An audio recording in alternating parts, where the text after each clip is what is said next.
प्रसाद, मंदिर में रखे प्रसाद का क्या करना चाहिए। घरों में अधिकतर भोग लगाते हैं, प्रसाद चढ़ाते हैं, किंतु पता नहीं होता कि इसका करना क्या है। और कई घरों में तो मैंने ये देखा है कि प्रसाद का अपमान तक होता है। आइए जान लेते हैं। Welcome to Astro Vanisha. अधिकतर हम कुछ भी बनाते हैं या करते हैं, पहली बात तो अगर आप प्रसाद में भोग लगा रहे हैं तो अधिकतर कोशिश कीजिए कि आप मीठे का भोग लगाइए। और अगर आप ठाकुर जी का नमकीन वस्तुओं का भोग लगाते तो उसमें लहसुन प्याज कदापि नहीं होना चाहिए। और जिस घर में ठाकुर जी विराजमान हो उस घर में अंडा, मांस, मदिरा इत्यादि का भी सेवन नहीं किया जाना चाहिए, तब जाकर ठाकुर जी की सेवा करनी चाहिए। अब बात कर लेते हैं प्रसाद की। हम ठाकुर जी को तो भोग लगाते ही हैं, जिन्होंने लड्डू गोपाल जी रखे हुए हैं, किंतु हम अन्य भगवानों का भोग भी लगाते हैं समय समय पर, या फिर रोज भी लगाते हैं। किंतु कहीं कहीं मैंने कुछ लोगों को देखा है कि वो क्या करते हैं कि भोग लगाकर उसे घंटों तक मंदिर में ही रखा छोड़ देते हैं, जिससे कि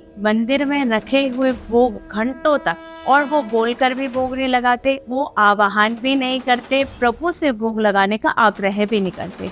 लिया कुछ भी बनाया और वो सीधे ले जाकर मंदिर में टेक दिया। ऐसे कर कर भोग लगता भी नहीं और भगवान इसे स्वीकार नहीं भी करते हैं। अगर आपने भोग लगाना है तो भाव के साथ लगाइए। भाव के साथ लगाया हुआ भोग भगवान अवश्य ही स्वीकार करते हैं। जैसे कि दुर्योधन की मेवा त्यागी, साग विदुर कर खायो मेरे भगवत, और सबरे के वेर सुदामा के चावल, रुचि रुचि भोग लगायो मेरे भगवत। तो भगवान तो भाव के भूखे हैं, तो इसलिए कर्माबाई ने भी भाव के साथ भोग लगाया उस खिचड़ी का, तो भगवान ने वो भी पा ली थी। और कहा जाता है कि कर्माबाई जिससे दातुन कर रही थी वही खिचड़ी में घुमा दिया था, किंतु भगवान ने सिर्फ कर्माबाई का भाव देखा। तो इसी प्रकार से आपने क्या करना है कि जब भोग आप भगवान को लगाते हैं, भगवान के सामने रखते हैं, तो सर्वप्रथम भगवान से उस भोग को पाने के लिए आग्रह कीजिए।